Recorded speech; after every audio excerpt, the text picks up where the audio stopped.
standing at didiretso na po tayo sa ating mong Sunday School lesson. Open your Bibles in our main text for our Sunday School lesson. Matthew chapter 16 verse number 18. Matthew 16:18, and then we will read again another passage in the book of Hebrews. Let's just read Matthew chapter 16 verse number 18. All right? Open your Bibles, and kung meron na po kayong palatandaan po para po sa passage po na yan, ay madali nyo na po yung mabubuklat. All right? Matthew chapter 16 verse number 18. Are you there? Amen. Are you there? Amen. All right. Sabi po ng Bible, follow me with your eyes as I read the verse. And I say also unto thee that thou art Peter, and upon this rock I will build my church, and the gates of hell shall not prevail against it. Tayo po ay manalangin. Heavenly Father, thank you once again, O God, for this day that you have given to us. Thank you for the great, for the passages that we have read, O God, kanina, and also thank you for the great singing that you have given to us, O God. And salamat, Panginoon, at sa mga mensahe ng awitin namin pong inaawit, ay patuloy niyo pong ipinakita kung ano po, gaano po kayo kadakila sa paninimula ng aming pong tamang pananampalataya. Nawa, Panginoon, ay patuloy niyo pong ipaunawa po sa amin ang kasiyahan po ng buhay namin because of the salvation na inyo pong ipinagkaloob sa amin. At ngayon, pag-aaralan po namin, Panginoon, ang mga tao, magpapatuloy po kami sa pag-aaral ng mga few details or informations about the people na kung saan nanindigan para po maipasa at maiparating sa amin na ginamit nyo po na maiparating sa amin ang tamang pananampalataya. Pangunahan nyo po ako sa pagtuturo, Panginoon. I cannot do this without you. And please also provide me a good throat condition and a good sound system as well, O God. And even about sa busamin, continue to give us all the right attitude on learning, O God, on our Sunday school lesson. All the glory belongs to you. In Jesus' name I pray. Amen. All right, please be seated.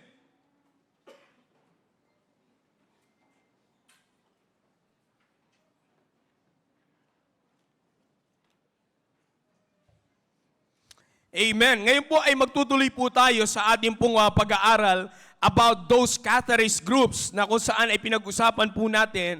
And ngayon po ay pag-aaralan po natin, balikan ko lang ng konti about the Albigenses kasi nasa medieval age na po tayo. And regarding the medieval church history, yun sa kalagitnaan na po ito, ang may malaking factor po sa bagay po na ito, sa panimula po natin dito, ang may malaking factor po dito ay itong grupo na po ng Albigenses and the Waldenses.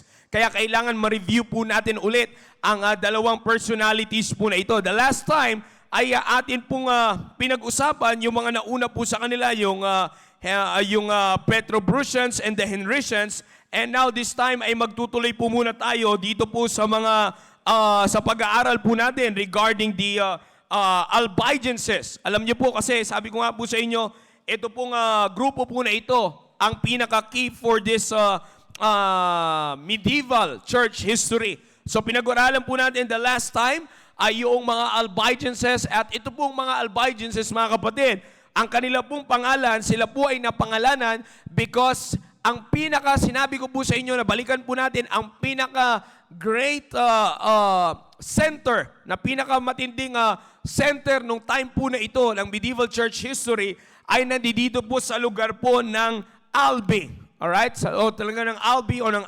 Albi, which is yan po ay naging major center ng Catharist activity. At pinaliwanag ko po sa inyo, pag sinabi nating Catharist, ito po ay ibig sabihin po niyan ay pure. It's because they maintain the pure holy living. So with regards to the Albigenses doctrine, ang kanila pong pinanghahawakan with regards to the church, they reject. By the way, let me refresh it to you. This time pala, mga kapatid, para muli sa ating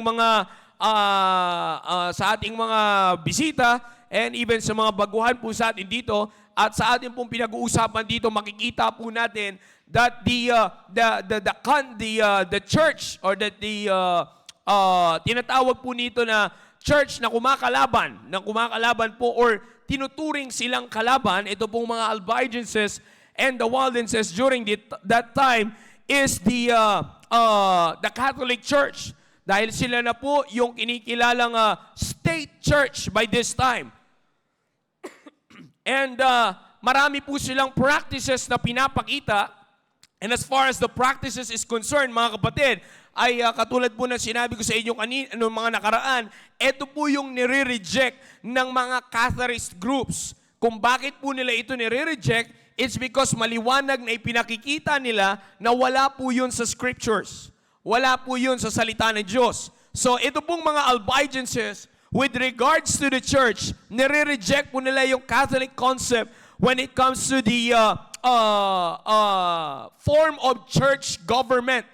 Because dito pinapakita po na itong mga Albigenses during this time yung simple form of church government na kung saan ang tinatawag nating church government na nire-recognize lamang po natin ay yung tinatawag nating theocratic government. Ibig sabihin po niyan, simply is God rules. Okay? Ang nangunguna po ay ang Diyos. And physically, inatasan niya po ang kanyang pastor. Alright? The two offices of the church is the pastor and the deacons. Okay? So the deacons are there to assist the pastor, which is the assigned man of God for the church. So makikita natin dito mga kapatid, that's the simple form of church government. Alright? So yan po yung hindi po gusto. No? Because during this time, ang pinopromote po ng Catholicism is the state. Kaya po sila tinawag na state church. Kasi may hierarchy po, may matinding, mahaba pa sila o may sarili pa silang sistema when it comes to the leadership sa loob ng simbahan na wala na po sa salita ng Diyos. So yan po yung nire-reject ng mga Albigenses. And with regards to baptism, ito pong mga Albigenses, they are rejecting the infant baptism. Alright? They reject the infant baptism. Ang pinaniniwalaan po nilang baptism is the baptism na kung saan ang mga mababautismuhan po ay mga meron ng malinaw na pangunawa sa kanila pong gagawin. Ibig sabihin, ang tamang edad ng kanilang pagpapabautismo ay ayon sa kanilang pangunawa. Na kapag ka nauunawaan nila kung para saan ang bautismo, yun yung mga tamang tao, tamang panahon ng kanilang pagbabautismo. Hindi po yung kapapanganak pa lamang, wala pang kamuang-muang, ay nababautismo na. So yan po yung nire-reject ng mga Albigenses.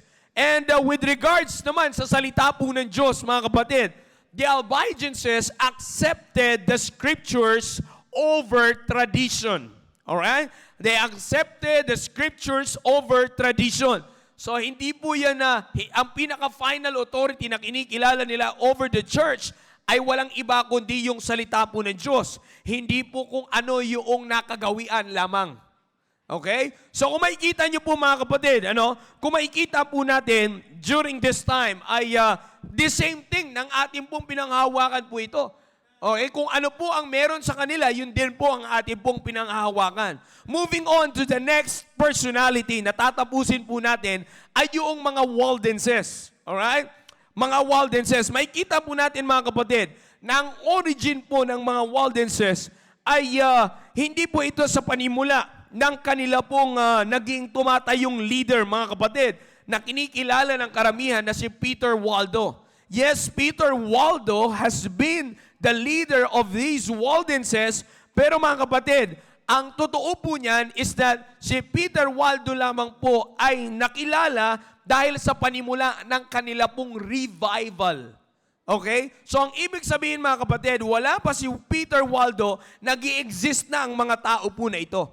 Napangalanan lang at nakilala si Peter Waldo, it's because naging siya po yung panimula ng revival ng mga Waldenses. So kaya nga po makikita po natin that the ancient origin, pag titingnan po natin mga kapatid sa history, the ancient origin ng mga Waldenses, sila po ay they claim that they are the successors of the apostles. Okay? They claim that they are the successors of the apostles. And actually, meron silang, kung maalala nyo, way back pa ng ating pag-aaral, ay meron po akong binanggit po sa inyo na meron po silang sarili po nila, nabigyan po sila o nabiyayaan sila ng pagkakataon to have their right na sila po ay maglabas ng kanilang saloobin. At ginawa po nila yan sa pamamagitan ng isang sulat na tinatawag na The Noble Lesson. Okay? Yan po yung tinatawag po na yan. At dyan po sa The Noble Lesson po na yan, yan po ang nagpapahayag kung ano po ang simula ng Waldensian or Waldensian Church. So, yan po dyan po natin makikita yan. Dyan po sa sinulat po nila na yan. And also, like I said, dyan po natin makikita that they are claiming that they are the successors of the apostles. At kung mababalikan nyo rin po sa atin pong pag-aaral, nabanggit ko rin po sa inyo na on this century ng mga Waldenses, even these Albigenses, ang kanila pong dala-dala. Kumbaga sila po ay naging bunga pa at nakitaan pa ng influences ng mga tinatawag po nating Donatist. Alright? Ng mga tinatawag nating Donatist. So, nung pinag-aralan po natin, kung maaalala po ninyo, na nung pinag-aralan natin yung mga Donatist, sila po ay meron po silang, binanggit ko po sa inyo, na sila ang kanilang influence ay umabot hanggang 11th and 12th century. Na ito po yung kapanahunan ng mga Waldenses. So, kalain niyo po mga kapatid, at kung iti-trace back natin ulit, ang mga Donatist, sila po ay mati-trace back natin pabalik sa influence ng mga Montanist. Na itong mga Montanist ay fruits ng mga early church fathers na tinatawag na kung saan personal disciples ng mga apostles ng Panginoong Jesucristo. So makikita niyo po yung chain dun po sa mga tao, mga kapatid, kung paanong ipinapasa yung pananampalataya at yung katuruan ng salita ng Diyos. Kaya nga mga kapatid, history-wise, hindi madi-deny na these Waldenses are really successors of the apostles. Okay? Maliwanag po yan. And also mga kapatid, ito pong mga Waldenses, i-atras lang natin ng konti, ito pong mga Waldenses, mga kapatid, sila rin po ay nakilala or kinikilala na sila rin po ay konektado sa mga Albigenses.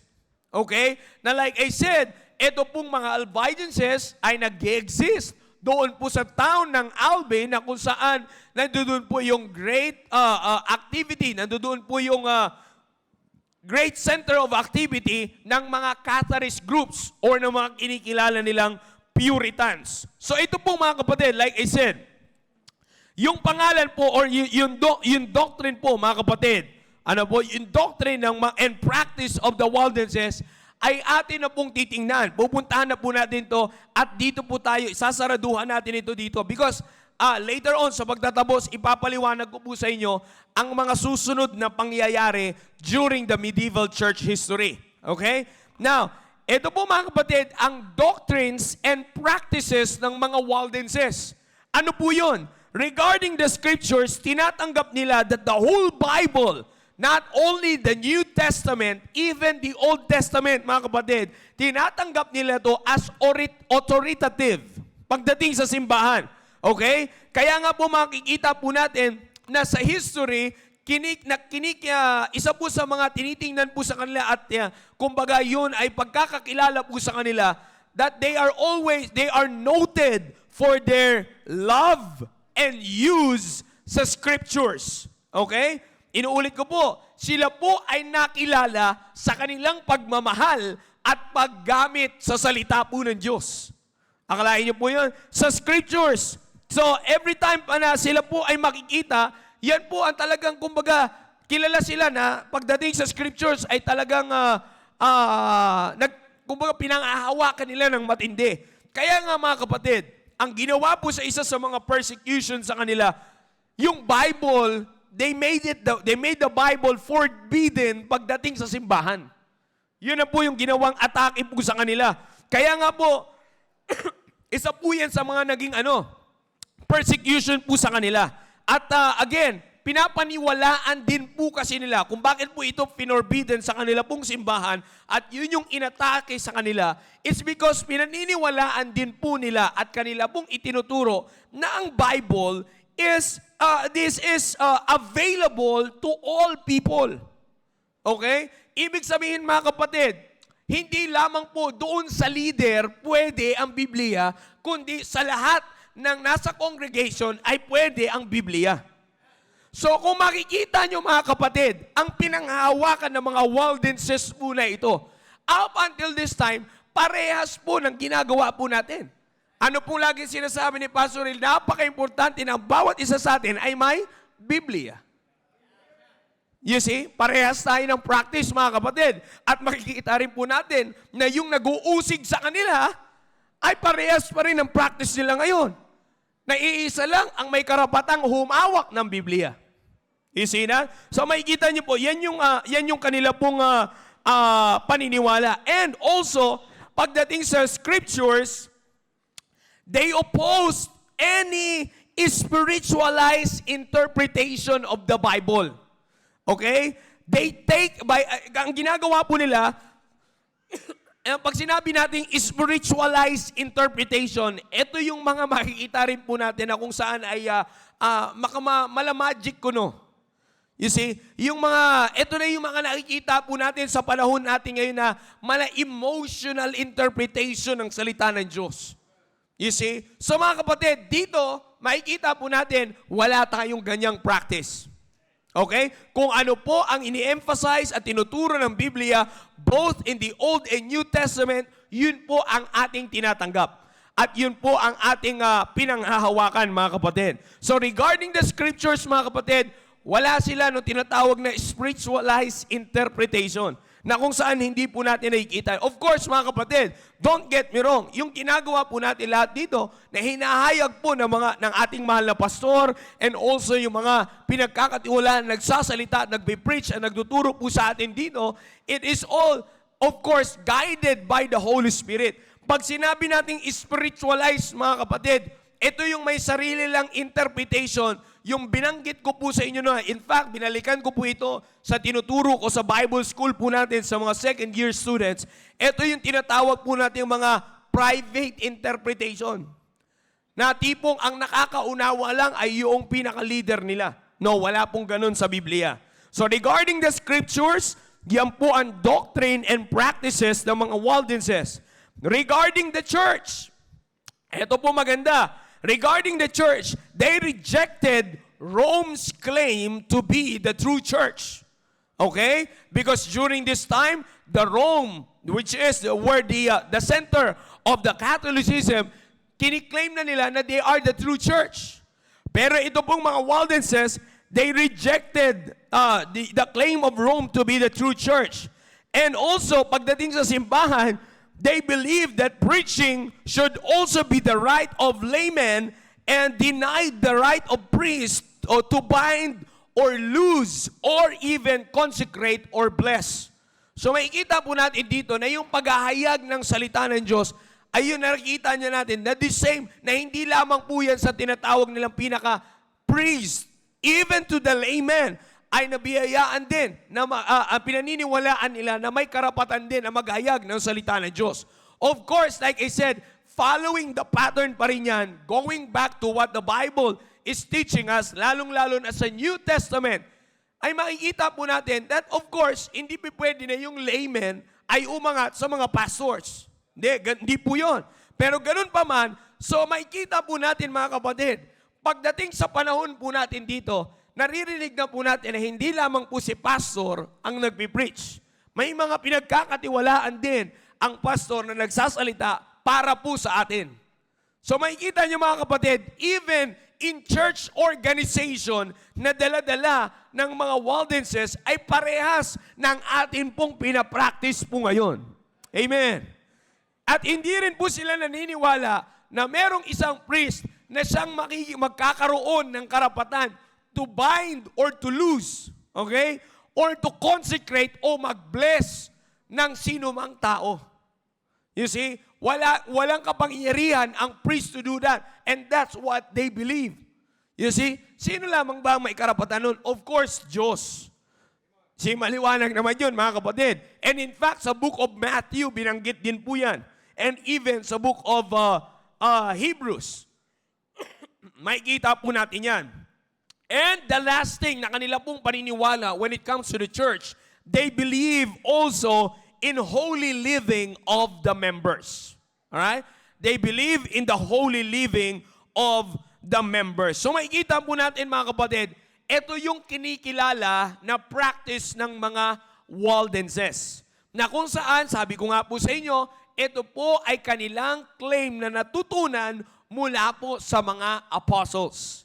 And to picture out or to mirror it out sa panahon natin ngayon, the same practice na meron tayo pagdating sa church, pagdating sa Biblia. And with regards, lastly, the most important part during the regarding the practices and the doctrines of these people ay yung regarding baptism. Okay? Napakalaking issue po na ito. Because regarding baptism, pinaliwanag din po nila that in the 12th century, mga kapatid, ay like I said a while ago, parehas ng mga Albigenses, they rejected infant baptism. At ang priority at ang pinaka-importante na qualification ng mga binabautismuhan ay yung tumanggap sa Panginoong Hesukristo. You see, yan po yung kanila pong pinanghahawakan. Kaya nga po, lahat ng naku-convert ng mga Waldenses, mga kapatid, alright? Lahat na naku-convert at pumupunta po sa kanila, they make it sure that before they rebaptize, nililiwanag po nila yung acceptance sa Panginoong Hesukristo bilang tagapagligtas. So mga kapatid, salaminan natin ulit. Sa panahon natin ngayon, parehas ulit ng ating practice. Wala pong pumupunta sa baptistry natin na hindi ligtas. Maliwanag po ba yun? Amen? So kita po natin, parehas mga kapatid sa ating pong pinaniniwalaan. So, and also mga kapatid, when it comes to the other, mga iba pang kanila pong pinapractice is that yung mga kanilang rejection regarding Catholic doctrines. So makikita po natin, mga kapatid, na sa panahon po na ito ay nakilala po dyan ang mga Waldenses. Pero as time goes by, mga kapatid, pagdating na po ng 14th and 15th century AD, mga kapatid, ang nangyari po, mga kapatid, is that since nakinikilala ang mga Waldenses pagdating sa kanilang pagmamahal at paggamit sa scriptures, kinurap po yung kanilang dinadalang Biblia. Alright? Hindi po natin ganong papasukin yan because yan na po ay may kinalaman sa tinatawag nating history of the Bible. Okay? Pero regards yan, mga kapatid, during the 14th and 15th century AD, mga kapatid, ay yung mga Jesuits na kinikilala. Okay? Ito pong mga Jesuits po na ito ay mga tao po ito ng Roma na kung saan talagang authorized ito to persecute the church. Alright? Now, these Jesuits, mga kapatid, para ma-shake out nila at malinlang nila yung mga Waldenses, they corrupted the publication of the Bible na ginagamit ng mga Waldenses. And mga kapatid, makikita po natin na during this time, pagdating na po sa pagkakataon po na ito, na eto na po yung naging kadahilanan, mga kapatid, na hanggang sa panahon po natin ngayon, up unto the modern age, okay, marami pong naging mga modernistic and ecumenical and social gospel organization ng mga Waldenses.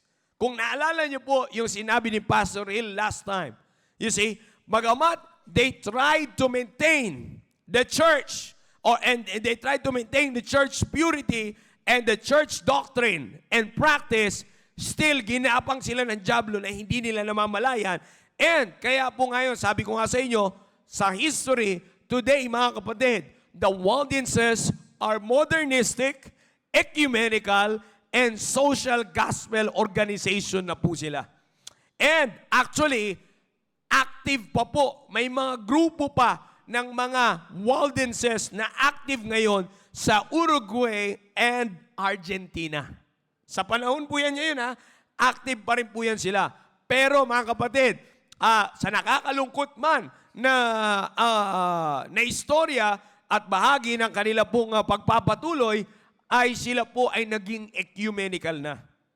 Alright? So makikita natin mga kapatid na talagang inatake sila ng dyablo pagdating po sa salita po ng Diyos. So, mga kapatid, yan po yung grupo ng mga Waldenses and Albigenses. Now, bago po tayo magtapos, makikita nyo po kasi sa pag-aaral po nito, kumbaga para tayong tatalon. May lalaktawan po tayo na panahon na kung saan after ng pagkurap po sa mga Waldenses, okay? After ng pagkurap sa mga Waldenses, ang nag-took place na po sa mga susunod na pangyayari ay yung panahon ng mga tinatawag na reformers. Or yung papasok na yung panahon na sinasabi ng Reformation. Okay? Na ito pong Reformation po na ito, ang buong umiikot sa panahon ng Reformation, the events that occurred during the Reformation is not actually the Reformation of the Church of the Lord Jesus Christ that He established. Pero ito po ay naging Reformation ng Catholicism. Okay? Marami po na nagkaroon, ang nangyari po mga kapatid, because of the fruits and the steadfastness ng pagpapatuloy ng ibang mga Catharist groups. At kung maalala nyo po, yung tinuro ko pa before, sa mga nakaraan nating matagal na nating pag-aaral ng Baptist history, yung mga sangapa, bunga ng Montanist, bunga ng mga Novatians, bunga ng mga Donatists, lahat po yan sila ay nag-scattered abroad because of persecution at sila po ay nag-exist sa mga maliliit na towns. Alright? Maliliit na towns. Now, kaya ko po yung sinasabi ulit sa inyo, because during the time of the Reformation, mga kapatid, marami na rin pong mga tao from the Catholics ang nagkaroon ng converts because of their doctrines. Ang nangyayari lang, mga kapatid, is that they cannot accept the pure teaching of the Scriptures. Kaya nga during the time of the Reformation, marami pong kumalas from Catholicism, sila po yung mga kinikilalang reformers. Kasi may mga ilan-ilan po sila na nakita from the practice of the Catholicism na wala po sa tinuturo ng Biblia. Kumbaga nabuksan ang kanilang kaisipan na wala pala. Okay? Wala pala yung mga at ginagawa na practices ng state church na itinuturo sa tao, wala pala yun sa Biblia. At ang naging kadahilanan, mga kapatid, ng pagkakaroon nila ng knowledge na wala yun sa Biblia, bagamat sila'y bahagi ng Catholicism, ay itong mga tao po na ito. Yung mga nabimbunga ng mga Catharist groups and even the small churches na kung saan ugat pa mula sa mga Montanists, Novatians, at saka ng mga Donatists. You see? Now, kaya ko po sinasabi yan sa inyo ngayon is because sa mga susunod nating pag-aaral, ang pag-uusapan natin, may mga babanggitin po ako sa inyong kilalang persona, kinikilalang characters, okay? Or personalities na pagdating sa panahon ng Reformation, na sila po ay nalilink sa Baptist history. Bakit sila na-link sa Baptist church history? At ano ang kanilang papel? You see that? Yan po yung mga susunod natin pag-aaral. But they have never, hindi po nila pinahayag, hindi nila pinapublicize, hindi nila sinabi, and kailanman, hindi sila kinilala na sila ay kasama sa Baptist church. You see, meron lamang po, kailangan lang natin makita yan, mga kapatid. Kasi alam nyo, sabi ko nga po sa inyo, sa panahon natin ngayon, ay pag sinabing Christian, pag tinignan ang history ng Christianity, kasama sila.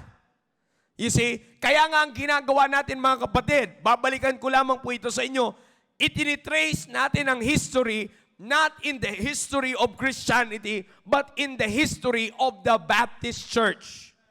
In the history of the church. Bakit? Kasi pag ginawa natin history of Christianity, sakop yan lahat. Kasi sa panahon natin ngayon, basta hindi ka Muslim, Kristiyano ka. Maliwanag po yan. Yan po yung kategorya minsan. Of course, nandiyan dyan, may mga hindi rin naman sila papayag na hindi sila Muslim. They are Buddhist or whatsoever it is. Pero mga kapatid, in general, pag tinignan natin sa panahon natin ngayon, kung wala ka doon sa Muslim faith and religion, ikaw ay counted as a Christian. You see, majority, ganun po ang nangyayari. Now, kaya ko po sinasabi yan sa inyo mga kapatid, kasi kaya natin dapat makilala itong mga personality na ito ng maigi at bakit sila naisama sa Baptist Church history. Another thing kung bakit kailangan silang makilala mga kapatid, it's because of the reason na makikita natin ang galaw ng dyablo mga kapatid na talagang sumasakay siya sa history ng Baptist Church, ng simbahan na itinatag ng Panginoon Jesucristo para makita later on, mga kapatid, na marami pa siyang makonfuse out of the true doctrine. You see? Yan talaga yung plano niya. Kaya makikita nyo later on, yung mga kinikilala na bahagi ng Christian, ng bahagi ng history of Christianity, sila rin ang mga kadahilanan ng pag-uusig ng mga Baptist people. Pero Christian sila. Alain niyo po yan, no? Pakilala kang Christian pero inuusig mo yung simbahan na itinatag ng Panginoon Jesucristo. Labo. You see? Kaya kailangan makilala natin sila. Again, sabi ko nga po sa inyo, ito kinilala natin ito mga Albigenses and Waldenses, and after ng pag-usbong nila, yung kumbaga yung kalakasan ng pagkakakilanlan sa kanila, dahil sila po ay na-compromise, pumasok itong mga reformers. Kaya nga ngayon, sa mga susunod natin pag-aaral, kikilalanin natin yung mga reformers na ito at ang kanilang connection sa Baptist churches. Yan, kailangan po natin malaman yung mga detalye po na yan para maidugtong natin mga kapatid. Kasi alam niyo po kung bakit? Para makita natin, ang tinitrace natin na yung pananampalataya na pinang-ahawakan natin ngayon ay tama. You see that? Kaya sabi ko nga sa inyo, ito yung Baptist Church, pasasakayan niya ng dyablo na magpapakilalang Kristiyano. Pero later on, yun ang magiging dahilan para paghiwalay-hiwalayin yung Baptist Church. Pero sino yun? Isang kinikilalang Christian personality. Kalahin niyo po, no? Nakakatakot yan. Kaya mga kapatid, maiintindihan natin kung bakit kinilala sila before na Puritans. Because they really tried their best to maintain the church purity. This same thing, bago po tayo tumayo at manalangin, this same thing kung bakit mukhang para sa atin masakit. Bibigyan ko lamang po kayo ng overview sa bagay po na ito. Kung bakit minsan masakit sa tenga nating marinig. Ang katotohanan na ano po yun? Kung paano tayo tinuturuan ng pastor natin na pagka hindi mo ka prinsipyo, hiwalayan mo. Bakit? Gagamitin niyang instrumento ng dyablo para mawala ka sa tamang pananampalataya mo. How can two walk together except they be agreed? Let's all stand up, please. Tayo po ay manalangin. Dakilang Diyos sa mga pangyarihan sa lahat, maraming salamat po muli, Panginoon, sa oras na pinagkaloob niyo po sa amin, na muli na naman po kami nakapag-aral about details and information, O God, ng aming pong mga forefathers, O God. Nawa, Panginoon, patuloy niyo po kami patatagin sa aming pong pananampalataya, patuloy niyo po kami palaguin sa aming pong pagkakilala sa inyo at sa aming paninindigan sa tinuturo po na inyong salita. Nawa, Panginoon, ay patuloy niyo pong gamitin din ang bawat isa po sa amin na maging instrumento, O Diyos, para ang ibang tao pa po, Panginoon, ay magkaroon ng tamang pagkakilala sa inyo at tamang pagrespeto sa inyo pong salita at sa inyo pong iglesia. All the glory belongs to you, God. Forgive us in all our sins. All these things, Father, we pray in Jesus' name. Amen.